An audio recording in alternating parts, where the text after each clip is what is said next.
2011년 중국에서 어떤 여성 버스 운전기사가 버스를 운행하며 산길을 넘고 있었는데 양아치 3명이 달려들어서 성희롱을 하였습니다. 승객들은 모두 외면하고 모른 척 했습니다. 그런데 어떤 중년 신사가 달려들어서 이러면 안 됩니다. 이건 못된 짓입니다. 양아치들을 말렸습니다. 그랬더니 양아치들이 너는 뭐하는 놈이냐? 남의 일에 왜 간섭이야? 하고 이 신사를 두들겨 팼습니다. 급기야 양아치들이 버스를 세우고 여성 운전기사를 숲으로 강제로 끌고 들어가서 번갈아 성폭행을 했습니다.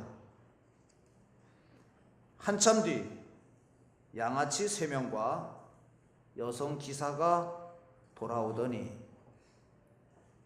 여성 기사가 아까 그 양아치를 제지하던 중년 신사에게 다짜고짜 내리라고 화를 내면서 말을 합니다.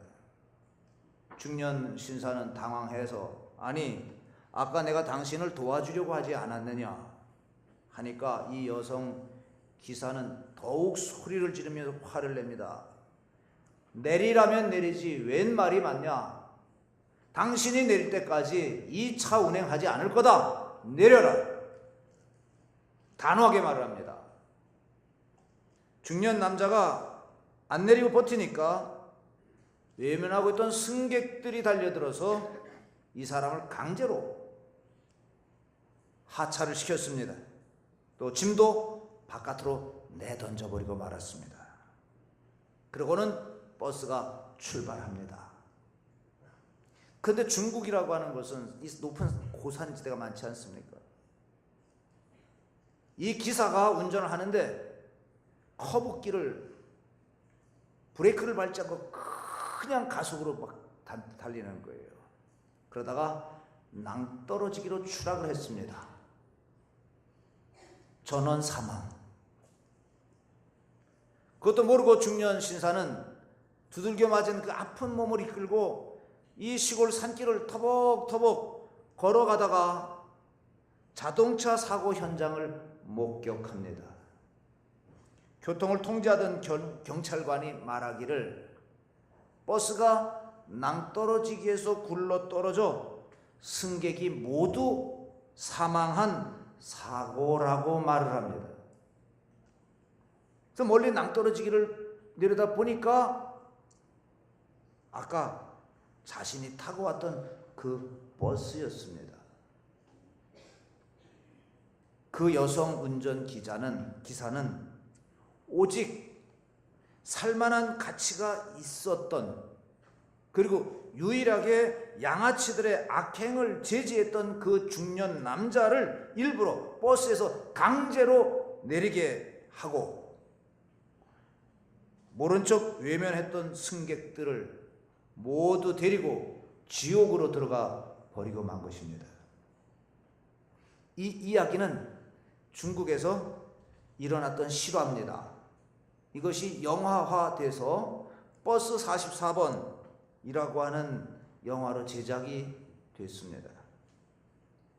나몰라라 방조하던 이 승객들이 중년 신사를 버스 밖으로 내쫓을 때는 아주 모두가 다 적극적이었다는 거예요.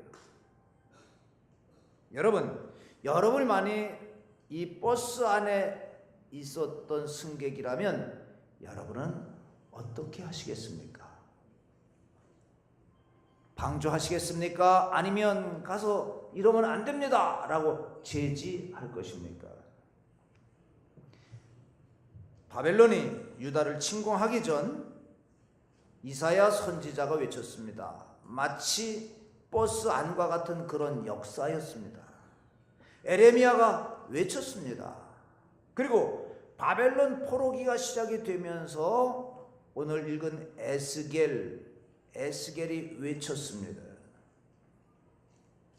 이스라엘, 유다는 패역한 족속이라 그들이 듣든지 아니 듣든지 너는 내 말로 고할지어다. 이 자손은 얼굴이 뻔뻔하고 마음이 굳은 자니라. 그 조상들이 내게 범죄하여 오늘까지 이르렀다. 그러니 너는 이 나라 백성들에게 그 잘못된 길에서 돌이키라고 외치라. 내가 너를 이스라엘 족속의 파수꾼으로 세웠으니 너는 내 입의 말을 듣고 나를 대신하여 그들을 깨우치라. 이렇게 말씀하고 있습니다. 하나님께서 엇나가는 이스라엘에 대해서 에스겔을 파수꾼으로 세웠습니다. 아세라를 섬기고 각종 우상을 섬기고 단무스를 섬기고, 그 단무스를 섬길 때 이 신전에서 음란한 행위를 합니다. 그리고 이제 하나님을 섬기는 이 성전에서 태양 동쪽을 향해서 태양신을 섬기는 이 악한 지도자들과 백성들을 향해서 그들을 그 죄악에서 뜯어 말리라고, 그들이 심판당하지 않도록 선언하라고 이렇게 에스겔을 세웠던 것입니다. 뿐만 아니라 거짓 선지자들의 거짓 예언에 귀를 기울이며 하나님을 점점 멀리 떠나는 백성들, 불의한 생각을 품고 악을 꾀하는 사람들, 허탄한 묵시와 또한 아첨하는 복수를 행하는 자들, 죄악의 걸림돌을 자기들 앞에 두고 하나님을 떠나 악을 행하는 자들에게 열매 없는 포도나무같이 아무짝에도 쓸모 없어짐에도 불구하고 하나님께로 돌아서지 않는 백성들에게 돌아서라 라고 강력하게 외치라고 에스겔을 부르셨습니다. 에스겔은 이런 타락한 시대에 하나님의 명령을 받잡아 나가서 외칩니다. 백성들은 오홀라와 오홀리바 자매같이 한쪽은 하나님을 배반하고 아수르를 의지하고 그 이 세상과 그 가운데 있는 것을 자랑하다가 아수르에게 짓밟히고, 오홀리바는 그 모습을 똑바로 보면서 사마리아의 이 멸망하는 것을 보면서 그들은 좀 바꿨어야 되는데 그렇게 하지 않았습니다. 하나님을 버리고 갈대아 사람들을 의지하다가 또 갈대아 사람들에게 짓밟히는 처녀같이 되었다. 이 오홀라와 오홀리바와 같은 운명이 바로 유다와 이스라엘의 운명이다. 그러니 너희들은 그 길에서 돌아서라 라고 에스겔 선지자가 외쳤습니다. 사랑하는 성도 여러분, 이 시대를 무엇으로 비유할 수 있을까요? 바로 이렇게 오홀라와 같은 북이스라엘의 짓밟힌 처녀와 오홀리바와 같은 유다의 짓밟힌 처녀같이 이렇게 저렇게 세상에 타협하고 세상 속에서 방황하는 신앙의 흔들림이 강한 이 세상에서 우리는 살고 있습니다. 또 우리는 이렇게 흔들리는 세대 가운데서 살아가고 있어요. 모든 기존의 가치관이 다 무너졌습니다.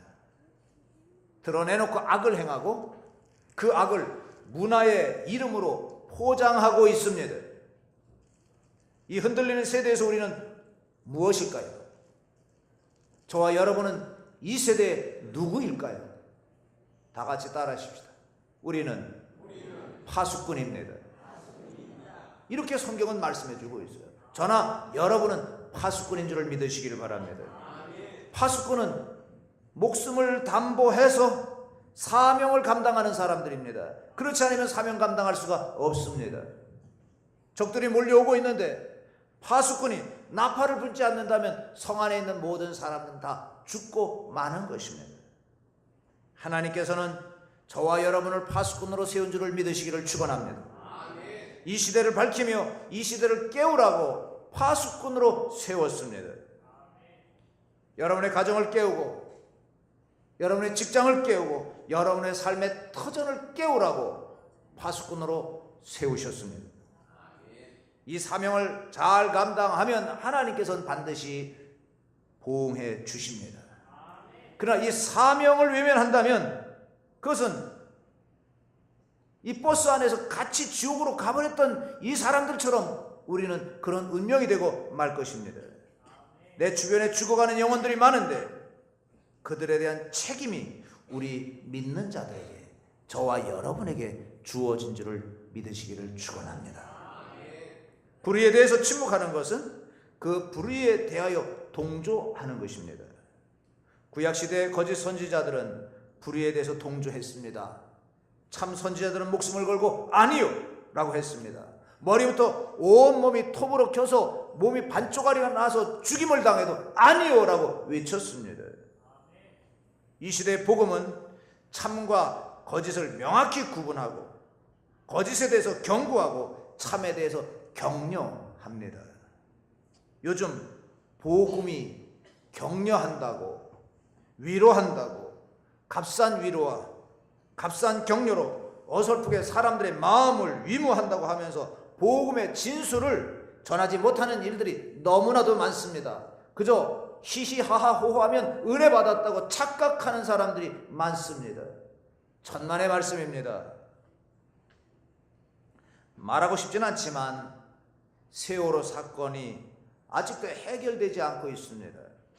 세월호 참사는 선장과 선원들만 죄다 구조되었고 배 안에 있었던 이 승객들, 어린 학생들 아무도 구출되지 않은 사건입니다. 배에서 탈출하는 소리조차 외치지 않았으나 그 배에 그대로 남아 있으라고 그랬습니다. 그 배에 갇혀있던 승객들을 자신들과 같은 영혼이 있는 실존적 존재로 보지 않았다는 말입니다. 선장과 선원들이 승객 피난 구조를 위한 가장 기초적인 조치도 하지 않고 자기들만 살겠다고 뛰쳐나갔던 그러한 비상식적인 일들 때문에 일어난 사건이지요.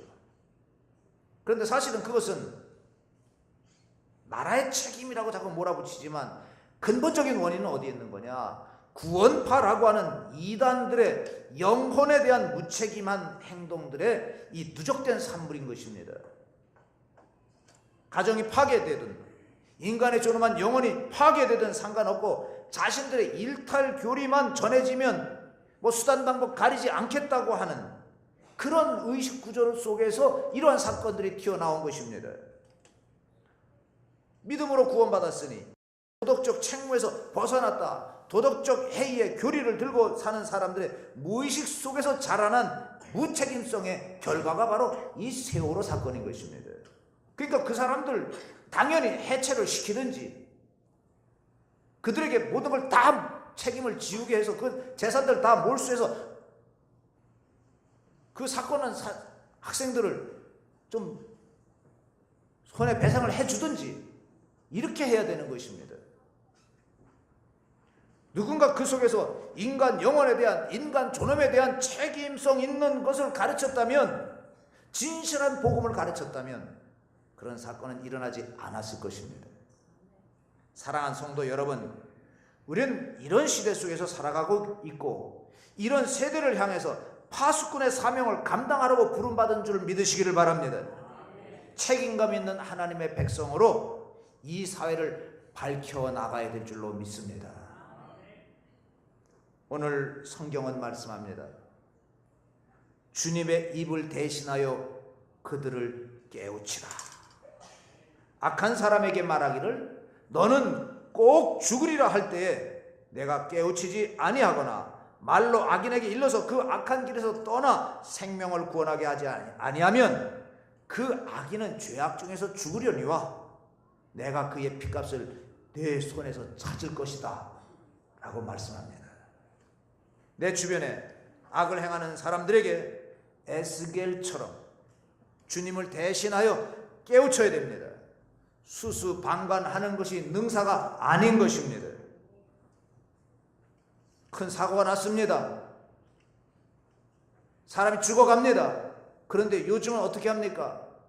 핸드폰을 들고 찍기 바쁩니다. 뛰어들어가서 우통을 벗고 들어가서 구원해낼 생각을 하지 않고 핸드폰을 들고 찍기 바빠요. 그거 대수 아닙니다. 뛰어들어가서 그들 구원해내는 것이 이게 인간의 도리인 것입니다. 악한 길에서 돌이켜 주님의 말씀을 따라 바르게 살게 하는 것이 전도자의 사명인 줄을 믿으시기를 바랍니다. 만약에 우리가 수수방관하면 하나님께서는 그들의 생명을 파멸해서 던지실 때 그 핏값을 우리 손에서 찾으시겠다고 성경은 말씀했습니다. 사랑하는 내 가족이 주님을 믿지 않습니다. 내 자녀가 주님을 멀리 떠나 있습니다. 내 남편이 하나님을 믿지 않고 있습니다. 그런데 만약에 그들이 끝까지 주님을 영접하지 않고 죽는다면, 그런데 내가 주님을 믿으라고 진정한 말 한마디 전해주지 못했다면 그들의 핏값을 우리 손에서 찾겠다고 성경은 말씀하고 있는 것입니다. 제가 고향을 갈 때마다 마음에 저리는 것이 하나 있어요. 제가 지난번에도 얘기한 것 같아요. 강대호라고 하는 친구가 어렸을 때 같은 집에서 자라났어요. 그리고 이제 같은 동네에서 같이 자랐습니다. 그리고 국민학교, 중학교, 고등학교 같이 같은 학교에서 자라났어요.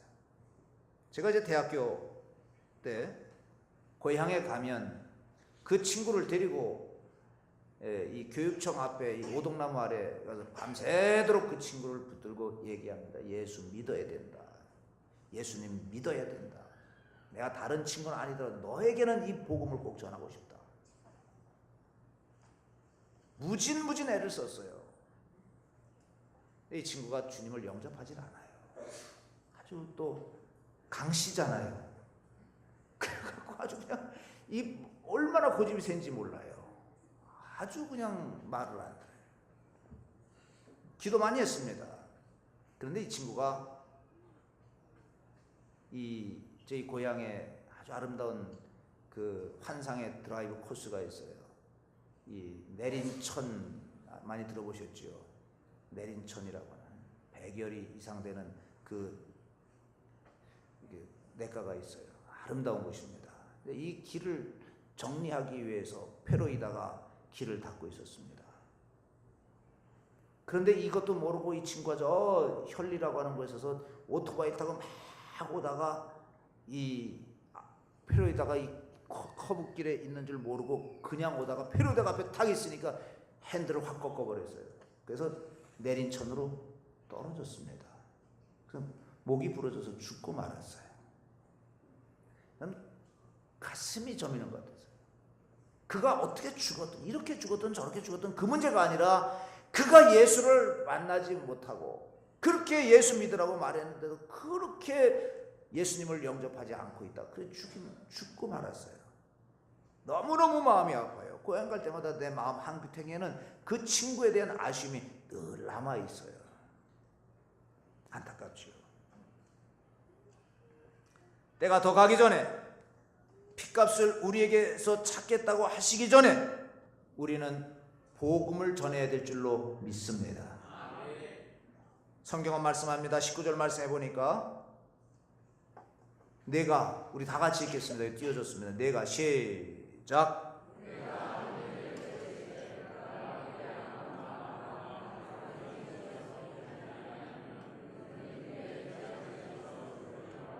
너는 내 생명을 보존하리라. 아멘. 그렇습니다.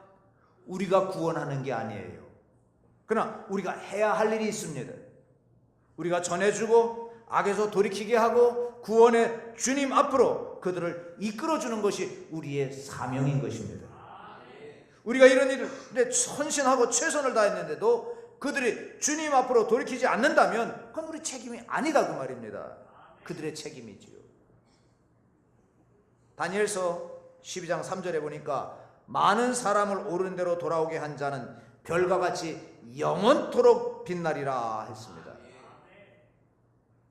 그들이 주님 앞으로 돌아선다면 우린 주님 앞에서 영원히 빛나는 별과 같은 존재가 될 줄로 믿습니다. 우리 주님께서 비유로 말씀하셨어요. 어떤 사람이 예루살렘에서 여리고로 내려가다가 강도를 만났습니다. 옷도 뺏기고 두들겨 맞아 거의 죽게 되었습니다. 모든 것 빼앗기고 죽게 되어 내팽개침을 당했습니다. 마침내 여기 제사장이 지나갑니다. 종교인 아닙니까? 그를 보고 외면하고 가버렸습니다. 레위인이 지나갑니다. 레위인은 성전을 봉사하는 사람입니다. 그도 외면하고 지나가 버렸습니다. 그런데 어떤 사마리아 사람이 여행 중에 이 사람을 봤습니다. 사마리아 사람은 유대인들이 개취급을 하는 사람들이에요. 개취급을 당하는 사람들이에요. 아주 멸시를 당하는 사람들입니다. 상종도 하지 않아요. 근데 이 사람이 지나가다가 이 여행자를, 강도 만난 사람을 봤습니다. 그래서 불쌍히 여겨서 가까이 가서 기름과 포도주로 상처를 다 닦아주고 발라주고, 그리고 쌈에서 자기 짐승에 태워 주막으로 데려고 갔습니다. 그리고 주막 주인에게 돈을 주었어요. 이 사람을 좀 돌보아 주시오. 비용이 더 들면 내가 돌아올 때 내가 비용을 더 드리겠습니다 하면서 길을 갔다 그랬습니다. 자, 우리가 주님의 복음을 받잡은 사람으로 이웃에 대한 관심을 기울이는 것은 이 사마리아 사람처럼 위험을 무릅쓰고 자기 희생을 각오하고 전해야 되는 것입니다. 내 주변에 강도 만난 사람이 많습니다. 마귀에게 짓눌려 삶의 의욕을 상실한 사람, 악하고 이기적인 사람들에게 휘둘려서 삶의 에너지를 상실한 사람, 불안당 같은 사람들 때문에 밤새우며 눈물 흘리는 사람, 터무니없는 속임수로 주머니가 털려서 목젖이 부어오른 사람, 너무도 많습니다. 우리가 의의 복음을 믿고 의로우신 하나님을 믿는 사람들이 그들에 대한 영적인 책임을 져야 될 줄로 믿습니다. 그들에게 복음을 전해줘야 되는 거예요. 불안당 만난 사람, 양아치 만난 사람, 삶의 의미를 상실한 사람, 야바이꾼 같은 사람 만나 인생 망친 사람, 또 밤을 지새우며 불면의 밤을 지내는 사람들에게 주님의 복음을 전해야 되는 것입니다. 시급하게 전해야 되는 것입니다. 우리가 복음을 전하지 않으면 그들도 망하고 나도 그 핏값을 물어야 됩니다. 우리가 복음을 전하면 그들도 구원하고 우리도 상급을 받습니다. 우리가 복음을 전했는데 그들이 믿지 아니하면 그들은 망하고 우리는 해야 할 책임을 다한 것입니다. 그러므로 우리는 때를 얻든지 못 얻든지 듣든지 아니 듣든지 복음을 전해야 될 줄로 믿습니다. 노아가 시급히 복음을 전했습니다. 꾸준히 전했습니다. 진정성 어린 마음 가지고 전했습니다. 그리고 안타깝게 전했습니다. 그런데 그 시대 사람들이 듣지 않았습니다. 창세기 7장 23절에 보니까 노아가 방주에 있던 이 노아와 방주에 있던 사람들만 이렇게 남았다 그랬어요. 그리고 24절에 보니까 물이 150일을 땅에 넘쳤더라. 심판받았다는 것입니다. 아브라함이 소돔과 고모라에 복음을 전했습니다. 그런데 그들이 듣지 아니했습니다. 의인 50명, 45명, 40명, 30명, 20명, 10명 하나님하고 이렇게 흥정을 하다시피 이 성을 구해달라고 했습니다. 그러면서 나가서 복음을 전했어요. 그러나 아브라함의 말을 듣는 자가 없었다 그랬습니다. 그 후에 아브라함이 그 성을 나와서 보니 소돔과 고모라와 그 온 지역을 향하여 눈을 들어 연기가 옹기가마에 연기같이 치솟음을 보았더라. 물이 잠겼더라 하는 것과 연기가 치솟았더라 하는 말 거의 같은 맥락 아닙니까? 이사야가, 에레미야가, 에스겔이 복음을 전했어요. 피를 토하면서 나라의 운명이 당신들의 타락으로 인해서 바벨론으로 끌려가는 비참한 노예 생활을 하게 될 것이다. 그러니 돌아서라고 외쳤어요. 그런데 그들은 듣지 않았습니다. 결국 역사가 증명하지 않습니까? 70년 동안 수천리 되는 이방 땅에 가서 노예 생활을 70년 동안 했다는 말입니다. 구약의 선지자들이 시급히 복음을 전했습니다. 그런데 이방인에게도 복음을 전했습니다. 아수르의 수도인 니느웨에 복음을 전하라는 명을 요나가 받았습니다. 그는 이방 나라, 이스라엘을 괴롭히는 이 원수 같은 나라, 거기에서 복음을 전하라는 명령을 받았습니다. 그는 그게 싫었습니다. 망할 나라, 불타 없어져도 시원치 않은 나라, 거기에 가서 복음을 전하라는 것입니다. 그는 마지못해 가서 회개의 복음을 전했어요. 그것도 하기 싫어서 하루 동안만 전했습니다. 니느웨 성은 사흘 길을 걸어 다녀야 되는 그런 큰 성이었다 그랬어요. 근데 하루 동안만 나가서 전했습니다. 자세하게 전하지 않았습니다. 그 내용을 보면, 야 이놈들아, 너희들 우상 숭배하고 못된 짓 하고 뭐 이런 거 회개하라, 그렇지 않으면 이렇게 전하지 아니하고 그냥 40일이 지나면 니느웨가 무너진다, 이 얘기만 했어요. 자세하게 전하지 않았습니다. 왜? 너희들은 망해야 된다, 그 생각 가지고 있었기 때문에. 그런데 그 외치는 소리를 들은 왕으로부터 시작해서 온 백성이 베옷을 입고 철저하게 회개했습니다. 요나는 4장 5절에서 이놈의 성읍이 어떻게 되는가 구경이나 하자, 이 망하는 꼴을 두 눈으로 보자, 하늘에서 불이 내려서 이 성을 다 태우는 것을 구경하자. 그리고 동산에 올라가서 이렇게 앉아서 성을 내려다보고 있습니다. 그런데 하나님은 회개한 성읍에 심판의 불을 내리지 않았습니다. 용서하셨습니다. 하나님께서 주의 종을 보내시는 것은 심판하기 위함이 아니라 구원하시기 위함이요, 하나님의 사랑을 받으라고 하기 위함이었던 것입니다. 베드로서 3장 9절에 주의 약속을 다 같이 읽겠습니다. 시작. 주의 약속은 어떤 이들의 더디다고 생각하는 것까지 더딘 것이 아니라 오직 주께서는 너희를 대하여 오래 참으사 아무도 멸망하지 아니하고 다 회개하기에 이르기를 원하시느니라. 아멘. 하나님의 목적은 구원함이요, 어찌하든지 죄에서 돌이켜 한 영혼이라도 구원시키고자 함이 하나님의 소원인 것입니다. 죄와 하나님은 공존할 수 없습니다. 죄가 있는 한 거룩하신 하나님은 그 죄에 대해서 심판하실 수밖에 없습니다. 우리는 제사장이며 선지자적 직능을 받았습니다.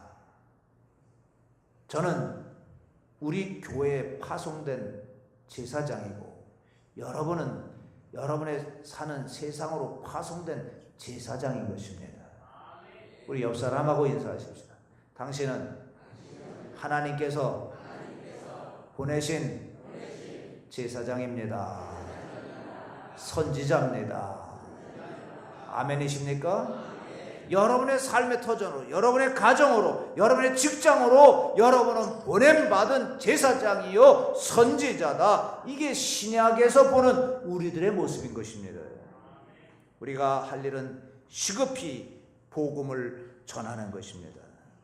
오늘 예배를 마치고 여러분의 삶의 터전으로 나아가서 복음을 전하였는데, 어떤 사람이 여러분이 전해준 복음의 기쁜 소식을 듣고 깨닫고 주님 앞으로 돌아선다면 그는 구원받고, 전해준 여러분은 하나님께로부터 상급을 받게 될 줄로 믿습니다. 여러분 마음속에 오늘 말씀을 들으면서 누가 생각이 나는 분이 있습니까? 시급히 이 사람에게 가서 말씀을 전해야 되겠다, 복음을 전해야 되겠다는 사람이 생각납니까? 주저하지 말고 직접 가십시오. 가서 전하십시오. 1962년 시애틀 집회를 마치고 가벼운 마음으로 호텔에서 잠자리에 든 이 빌리 그레암 목사님에게 성령께서 강력하게 감동을 주십니다. 너 아무개를 만나라. 아무개를 만나라. 누구를 만나느냐? 마릴린 monroe를 만나라. 마릴린 monroe 누군지 아시죠? 미국의 최고의 여배우였습니다. 그 양반이 6.25 때 우리 고향에 다 왔었어요. 너무 예쁘니까 그냥 이 전쟁터에 있던 사람들이 그를 보고 위로받으라고 보냈었어요. 그 마릴로 먼로를 만나라. 이 영적인 감동이 자꾸 오는 거예요. 그래서 비서한테 연락을 취하라. 마릴린 먼로에게 연락을 취해서 만나자 라고 연락을 취하라. 급히 전화를 했어요. 그랬더니 회신이 왔습니다. 아무리 빨리 날짜를 잡아도 2주간은 걸릴 겁니다.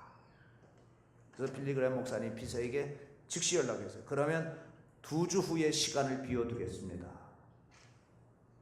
2주간을 기다리는 거예요. 그러나 2주가 지나기 전에 미국 신문에 대서특필된 사건이 터지고 말았습니다. 최고의 육체파 여배우 마릴린 먼로 자살했습니다. 여러분, 지금 우리 주변에는 시급한 영혼들이 있습니다. 오늘 전도하지 않으면 지옥 갈 영혼들이 있다 그 말입니다. 추석 명절이 다가옵니다. 이번 기회에 내 가족에게 시급히 구원의 복음을 전하십시다. 듣든지 아니 듣든지 우리의 할 일은 구원의 복음을 전하는 것입니다. 나가서 힘차게 시급히 진지하게 주님의 복음, 구원의 복음을 전해서 가족과 친지, 이웃을 구하는, 그래서 주님 앞으로 인도하는 모든 여러분들이 다 되시기를 주님의 이름으로 축원합니다. 하나님 아버지 감사합니다. 우리에게 복음 전파의 시급성